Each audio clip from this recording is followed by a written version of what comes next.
Hello student, good morning. कैसे हो आप लोग? लास्ट क्लास में कॉम्प्लेक्स नंबर्स के बेसिक क्लियर किए थे। अब आज कुछ क्वेश्चंस कर लेते हैं। चलिए क्वेश्चन स्टार्ट करते हैं कॉम्प्लेक्स नंबर के। ठीक है, तो इसमें सबसे पहला क्वेश्चन पहले सॉल्व करते हैं। सिंपल क्वेश्चन से स्टार्ट करते हैं ताकि जो कॉन्सेप्ट थोड़ा मिसिंग होगा तो वो क्लियर हो जाएगा। फर्स्ट क्वेश्चन है हमारा, क्वेश्चन नंबर फर्स्ट है 3 7 plus I7 plus I7 plus I7। तो आपको दिख रहा है दो कॉम्प्लेक्स नंबर है। एक कॉम्प्लेक्स नंबर आपका ये दिख रहा है, एक कॉम्प्लेक्स नंबर आपको ये दिख रहा है और एक कॉम्प्लेक्स नंबर आपको ये दिख रहा है। तो एडिशन करना था तो बताया था कि दो कॉम्प्लेक्स नंबर जब होंगे तो रियल पार्ट में रियल पार्ट को ऐड करेंगे और इमेजिनरी पार्ट में इमेजिनरी पार्ट को ऐड करेंगे।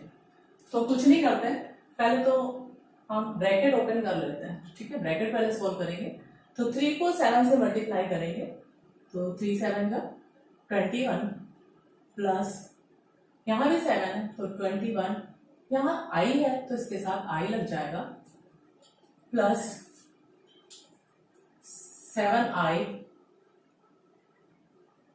और यहाँ पे I और I को मल्टीप्लाई करेंगे तो 7 तो एज इट इज रहेगा, I को I में मल्टीप्लाई करेंगे तो क्या आएगा, I स्क्वायर आएगा।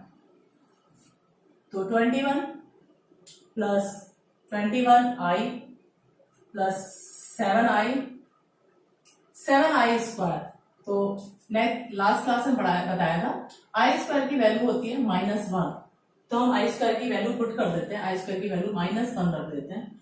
तो ये हो जाएगा 21 प्लस 21 और 7 I को ऐड कर दो आप, तो कितना हो गया 28I और ये प्लस है और ये माइनस है तो -7 हो गया।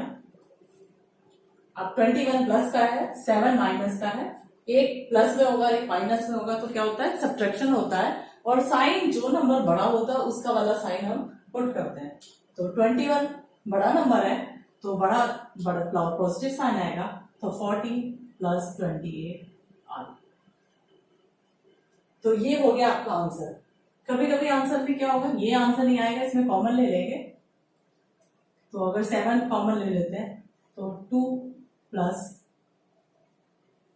4I, इससे भी अगर छोटा करना है तो इसमें से फिर 2 कॉमन आ जाएगा तो 7 इंटू 2 तो हो गया 1 प्लस 2I। तो आंसर आता है 14 1 प्लस 2I। ठीक है, तो ये तो हो गया आपका फर्स्ट क्वेश्चन। कुछ नहीं करना था, दो कॉम्प्लेक्स नंबर थे, फर्स्ट एंड सेकंड, दोनों के बीच में पॉजिटिव का साइन था, मीन्स इन्हें ऐड करना था। तो सबसे पहले हमने ब्रैकेट सॉल्व किया, ब्रैकेट ओपन करने के बाद दोनों कॉम्प्लेक्स नंबर को हमने ऐड कर दिया। एक बात बस याद रखनी है, I स्क्वायर की वैल्यू हो या कहीं पे I क्यूब हो या I की पावर 4 हो तो आपको उसकी वैल्यू पुट करनी ही करनी है। ठीक है, तो ये तो हो गया आपका फर्स्ट क्वेश्चन। देख लीजिए एक बार, फिर आगे वाले क्वेश्चन में बढ़ते हैं, सेकंड क्वेश्चन पे।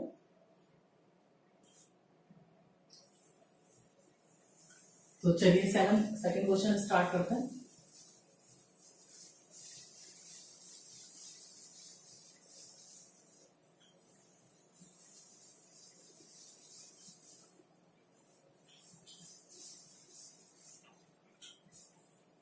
सेकंड क्वेश्चन देखिए। सेकंड क्वेश्चन में हमारे पास 3 ब्रैकेट दिखाई दे रहे हैं, 2 इधर है और एक यहाँ पे है। ठीक है, तो पहले हम ये वाले ब्रैकेट को सॉल्व करते हैं, देन आफ्टर उसे देखते हैं। तो पहले आप देखो, क्वेश्चन नोट करती हूँ। 1/3 प्लस I इंटू 7/3 है तो इसे लिख लेते हैं 7I/3। लिख सकते हैं ना ऐसे? बिल्कुल लिख सकते हैं।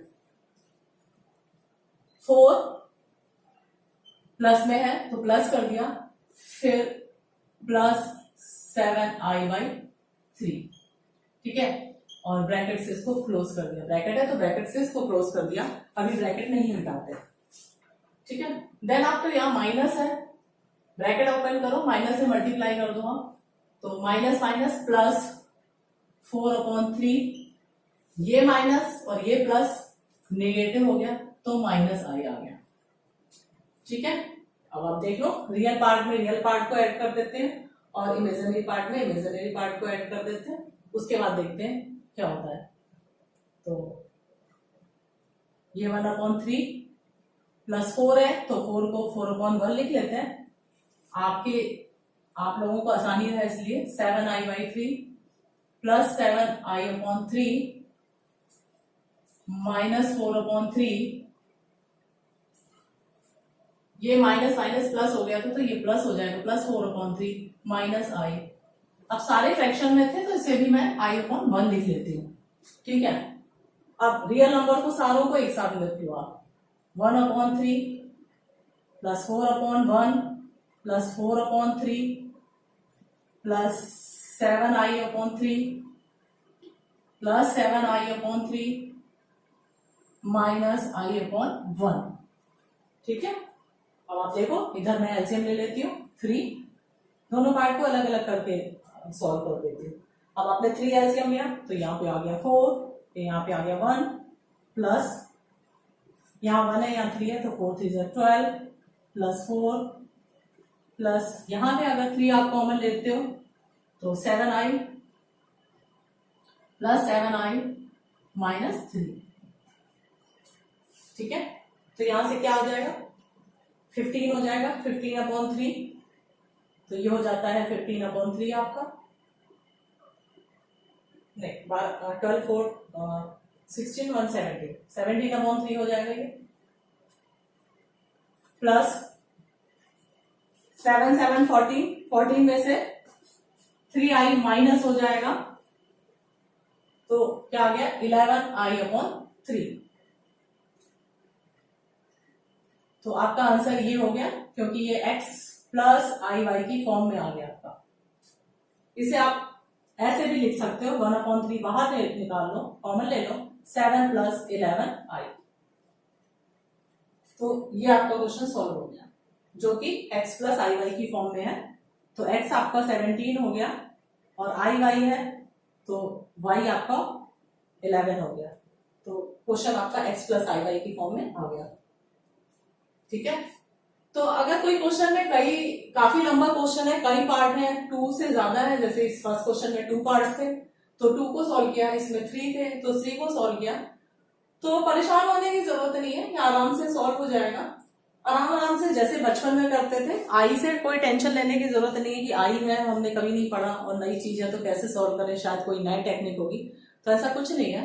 अब आराम से ब्रैकेट ओपन करो, बस ये ध्यान रखो कि कहीं पे अगर आई स्क्वायर है या उससे कोई आई की बड़ी पावर है तो उनकी वैल्यूज रखनी है बस। ठीक है, उसके बाद रियल पार्ट को रियल पार्ट में, एडिशन है तो एडिशन कर दो, सब्ट्रैक्शन है तो सब्ट्रैक्शन कर दो। ठीक है, देख लो एक बार इसको, फिर आगे बढ़ती हूँ नेक्स्ट क्वेश्चन में। चलिए हो गया, थर्ड क्वेश्चन देखते हैं।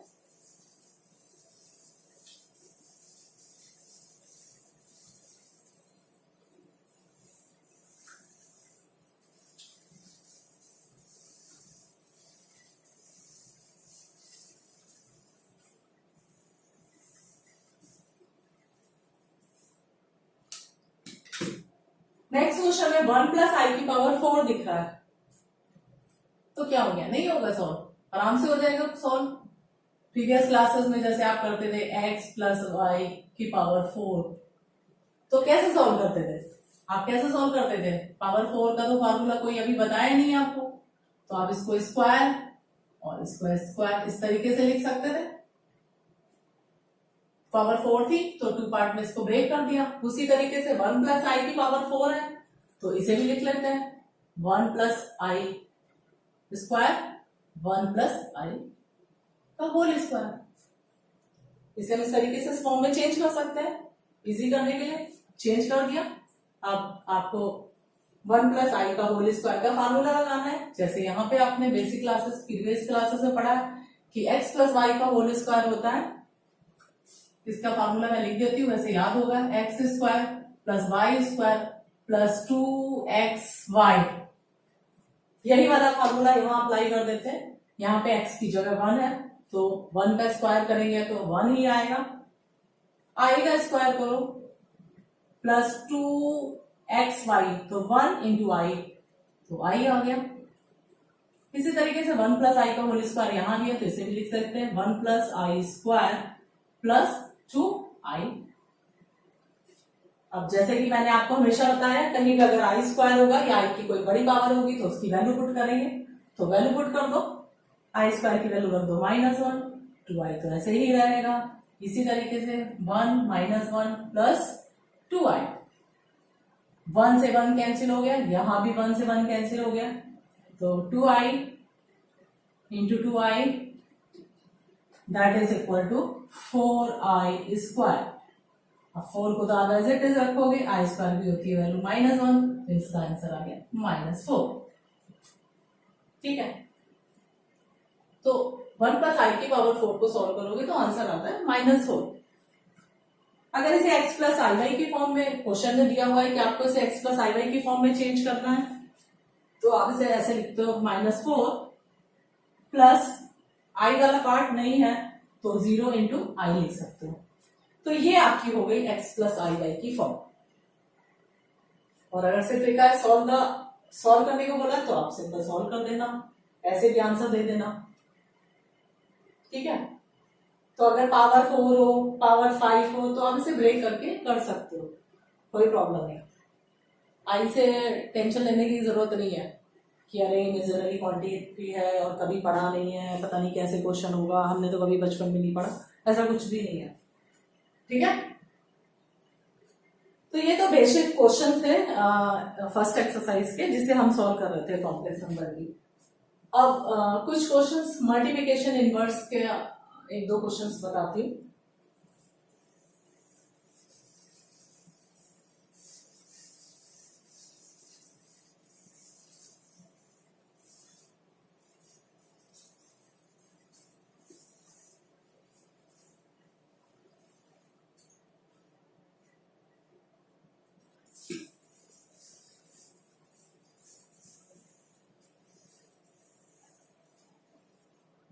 अब नेक्स्ट क्वेश्चन ये वाला बताती हूँ, 4 माइनस 3i। 4 माइनस 3i में कुछ नहीं करना, मैं इसमें मल्टीप्लिकेशन इनवर्स फाइंड आउट करने को होगी। Find the multiplication inverse of 4 minus 3i।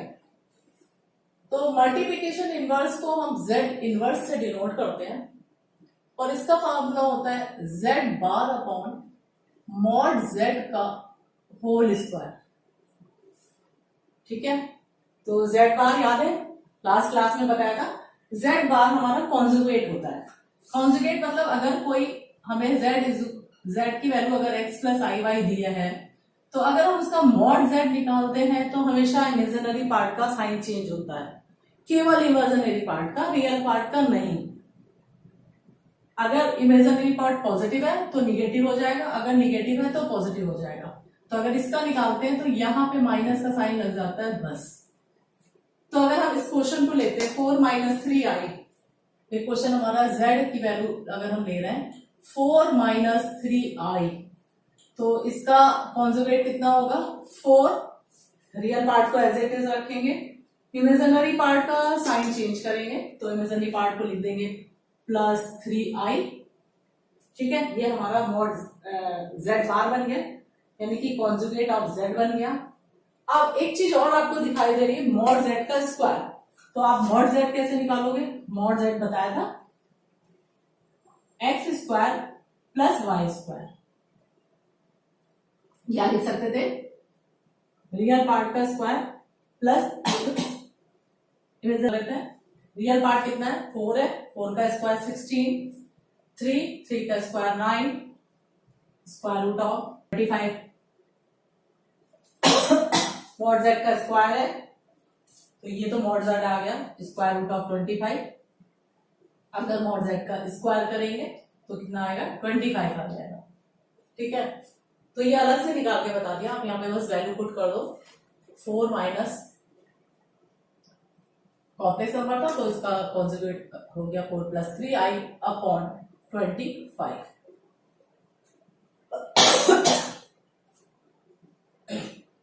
लिख सकते हैं 4/25 प्लस 3/25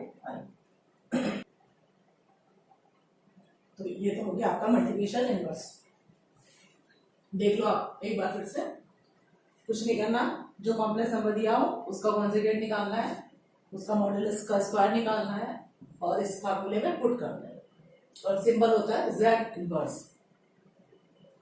इसको करने का एक और तरीका तो होता है, उसे बाद में बताऊंगी, पहले आप ये फॉर्मूले से कर लो। सिर्फ माइनस आए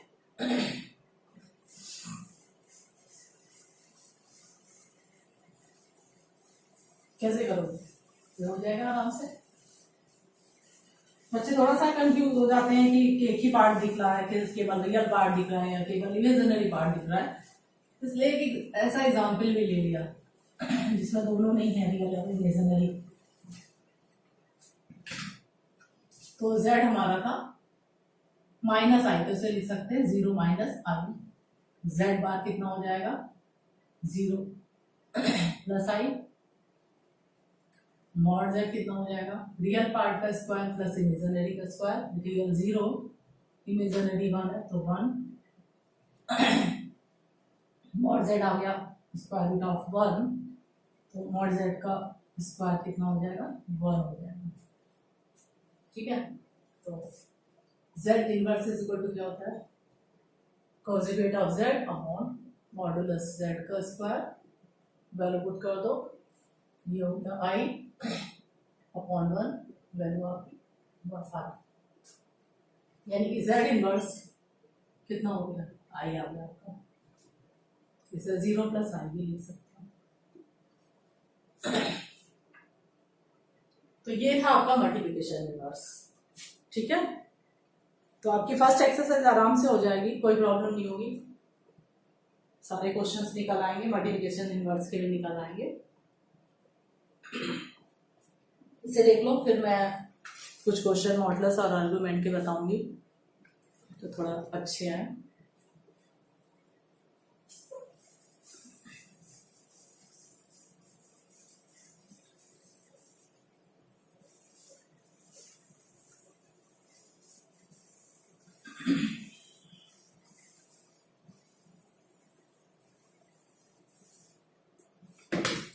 क्वेश्चन मैं ले रही हूं 1 प्लस आई रूट 3, क्वेश्चन नंबर 6। इसमें मैं मॉडुलस निकालूंगी और आर्ग्यूमेंट निकालूंगी, और थोड़ा सा याद भी दिलाऊंगी क्या होता है ये। अगर एक कॉम्प्लेक्स नंबर आपके पास है x प्लस आई वाई, और इसे हम ग्राफ पे शो करते थे, कैसे करा जाता है मैंने बताया था, अगर दोनों नंबर पॉजिटिव है तो x को रियल पार्ट को x एक्सिस पे लेंगे तो ये x हो गया सपोज करो, और इमेजिनरी पार्ट को y एक्सिस पे लेंगे तो सपोज करो आई वाई आपका यहाँ पे आता, तो ये पॉइंट आपको z मिल गया जिसके जो कि है x प्लस आई वाई। अगर ग्राफ पे देखें तो इस तरीके से हम इसे शो करेंगे, ये ठीक है। अगर हम इसे एक नाम दे दें ए बी सी, तो ए बी जो होता है वो आपका होता है मॉडुलस, यानी कि मॉड जेड। मॉड जेड की वैल्यू होती है X square plus Y square, या फिर ऐसे लिख सकते हो रियल जेड का स्क्वायर प्लस इमेजिनरी जेड का स्क्वायर।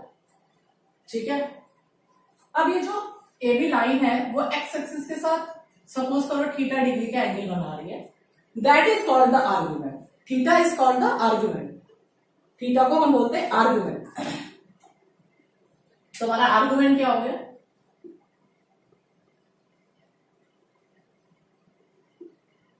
आर्ग्यूमेंट होता है tan theta is equal to, क्योंकि आपको ये पता है और ये पता है तो tan theta is equal to Y by X, angle मिल जाएगा आपको। ये देख लो, उसके बाद ये क्वेश्चन स्टार्ट करते हैं।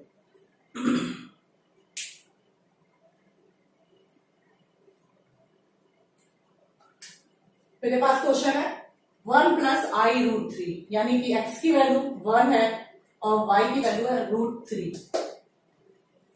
तो अगर मॉडुलस निकालना है तो modulus z is equal to या mod z is equal to क्या होगा, square root of real part का स्क्वायर प्लस इमेजिनरी पार्ट का स्क्वायर। रियल पार्ट आपका 1 है तो 1 का स्क्वायर 1 प्लस रूट थ्री का स्क्वायर, तो ये क्या बन जाएगा 1 प्लस 3 स्क्वायर रूट ऑफ 4, यानी कि आ गया आपकी वैल्यू आ गई 2।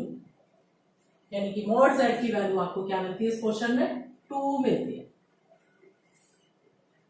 ठीक है, अब अगर आर्गुमेंट निकालना है तो आर्गुमेंट क्या होता है, tan theta is equal to y by X. तो y बाई एक्स कितना हो गया रूट थ्री अपॉन 1।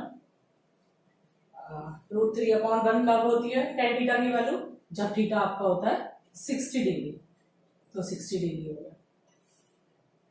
तो आर्गुमेंट हो गया 60 डिग्री, मॉड z हो गया 2। इसे आप देख लो, इसमें मैंने जो एग्जांपल लिया है इसमें x और y दोनों की वैल्यू पॉजिटिव ली है मॉडुलस और आर्गुमेंट निकालने के लिए।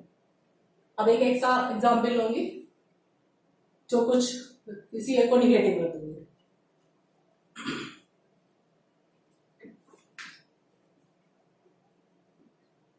चलिए आगे बढ़ते हैं।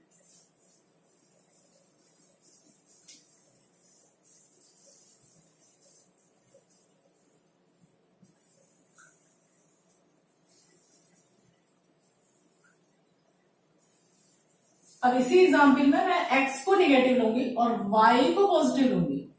इसी से मैं 4 क्वेश्चन आप बताऊंगी, एक ही एग्जाम्पल से आपको 4 क्वेश्चन बताऊंगी। ठीक है, अब मैं एग्जाम्पल ले रही हूं जब मैं क्वेश्चन को चेंज कर रही हूं। क्वेश्चन नंबर 7 इसको करके देख लो आप। 1 को माइनस में ले रही हूं और आई रूट थ्री को एज इट इज रहने दे रही हूं। आप कैसे बनाओगे, ग्राफिकली पहले देखो, ग्राफ बनाने में कोई प्रॉब्लम नहीं है, कॉन्सेप्ट क्लियर हो जाता है उससे। ये हमारा एक्स वाई प्लेन है, 1 निगेटिव है तो ये किधर आएगा, एक्स एक्सिस की पॉजिटिव डायरेक्शन ये होती है, निगेटिव ये होती है। तो सपोज करो 1 आपका कहां आ गया, ये आ गया, और आई रूट थ्री पॉजिटिव है तो ऊपर ही जाएगा, यहां पे आ गया। ठीक है, तो आपको ये मिल गया। आप ड्रॉ करोगे तो एंगल आपको कौन सा मिलेगा, ये वाला एंगल मिलेगा। पर जब भी हम एंगल चेक करते हैं या आंसर देते हैं तो एंगल हमेशा एक्स एक्सिस की पॉजिटिव डायरेक्शन के साथ देखते थे। एक्स एक्सिस की पॉजिटिव डायरेक्शन ये है तो एंगल आपको कौन सा होगा इस केस में, ये वाला होगा। यानी कि इसे हम क्या बोलते हैं 180 माइनस थीटा। मैं अभी पाई की फॉर्म में नहीं बता रही क्योंकि ट्रिगो नहीं कराई अभी आपको, तो 180 माइनस थीटा की फॉर्म में दे रही हूँ उसको आंसर्स को। तो जब आपका सेकंड क्वाड्रेंट में होगा तो जो थीटा की वैल्यू आएगी वो 180 माइनस थीटा आएगी, ना कि थीटा आएगी। ठीक है, इसे देख लो। अब फिर मॉड z अगर निकालते हैं तो रियल पार्ट का स्क्वायर यानी -1 का स्क्वायर प्लस रूट थ्री का स्क्वायर, तो 1 plus 3 square root of 4 means आ गया 2। मॉडुलस तो हमेशा 2 ही आएगा क्योंकि मैग्नीट्यूड है, मैग्नीट्यूड तो हमेशा पॉजिटिव ही आएगा, पॉजिटिव आ रहा है इस केस में भी। बस tan थीटा आप देखो, जब आप क्वेश्चन सॉल्व करते हो तो tan थीटा क्या लिखते हो, y बाई एक्स, तो रूट थ्री अपॉन -1। तो कई बार हमें इतनी वैल्यूज याद नहीं रहती, तो बस ऐसे ही सोचो कि रूट थ्री की वैल्यू है 30 डिग्री बट निगेटिव है, इसलिए 30 डिग्री किधर बनेगा, ऐसे बनेगा। तो इसका आंसर हो गया 180 माइनस 30 यानी कि वैल्यू आ गई 150। ठीक है, तो इस केस में थीटा की वैल्यू आएगी 150।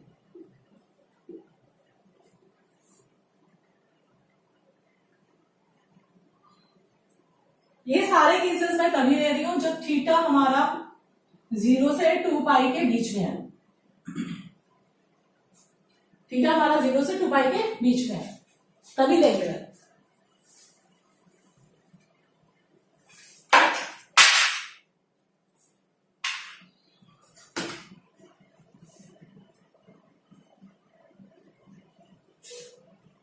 एक क्वेश्चन और देखते हैं जिसमें मैं दोनों को, रियल और इमेजिनरी दोनों को निगेटिव कर दूंगी,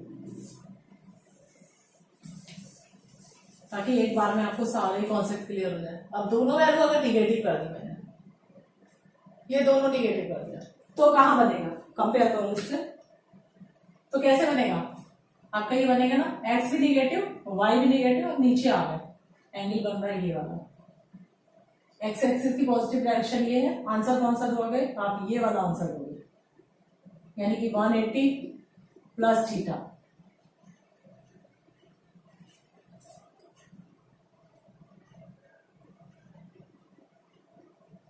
थीटा आपका 0 और 2 पाई के बीच में है। जिस केस में क्या होगा, सेम मॉड जेड आपका वही आ जाएगा, फाइंड आउट कर लेना, आपका 2 आ जाएगा। अब देखो, आप जब ऐसे करते हो, ग्राफ नहीं बनाते हो, तो आप क्या रखोगे, y by x, y minus √3 और x -1, तो आप लिख देते हो प्लस √3, तो प्लस √3 लिख दिया, आंसर लिख दिया 30 डिग्री, वहीं पे ये गलत हो गया आंसर। आप समझ भी नहीं पाते हो गलती क्या होगी, इसीलिए बोलते हैं कि उसे पहले ग्राफ करके, यहाँ पेपर पे ग्राफ पे रख करके ग्राफिकली उसे चेक कर लो कि कौन से क्वाड्रेंट में है। अगर इस क्वाड्रेंट में है तो वैल्यू कितनी होगी, 180 प्लस 30, 180 प्लस 30, आंसर क्या होगा, 180 प्लस 30 यानी कि 210। तो अब आंसर होगा आपका 210, आर्गुमेंट कितना होगा, 210। तो प्लस माइनस मत देखना कि प्लस माइनस देख रहे हो और उसके अकॉर्डिंग आंसर देगा, क्वाड्रेंट भी चेक कर लेना आर्गुमेंट देते समय, क्योंकि कहां पे है आपका, फर्स्ट में है, सेकंड में है, थर्ड में है कि फोर्थ में।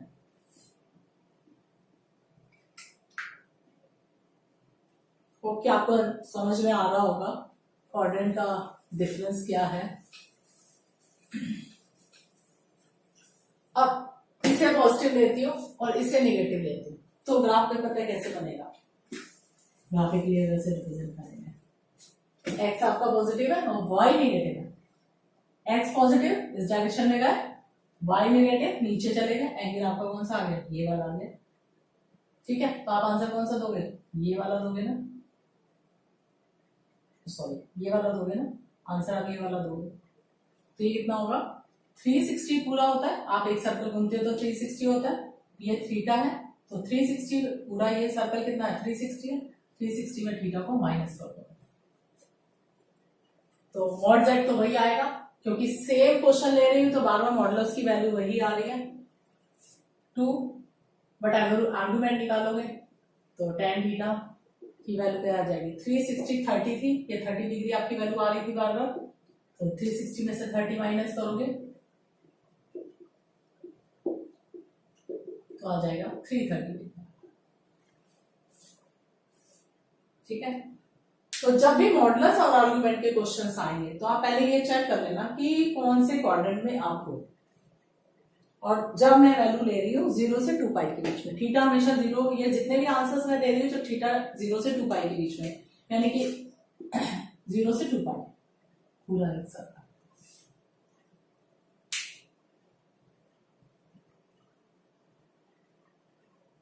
इसे देख लो, नेक्स्ट क्लास में अगर कुछ प्रॉब्लम होगी तो इस कॉन्सेप्ट को कुछ और एग्जाम्पल लेकर के अच्छे से समझा दूंगी, और एग्जाम्पल ले लेंगे, ठीक है। चलिए इतना कर लीजिएगा, बाकी नेक्स्ट क्लास में थोड़े मिसलेनियस के क्वेश्चन देखते हैं, वो जब ये कॉन्सेप्ट क्लियर हो जाएगा देन आफ्टर मिसलेनियस के क्वेश्चन करेंगे, क्योंकि उसके पहले मिसलेनियस के क्वेश्चन नहीं करने हैं, पहले ये बेसिक कॉन्सेप्ट क्लियर करना है, उनमें कुछ प्रॉब्लम है तो उन प्रॉब्लम को सॉल्व करनी है, उसके बाद हम करेंगे मिसलेनियस के क्वेश्चन, ठीक है। चलो ओके।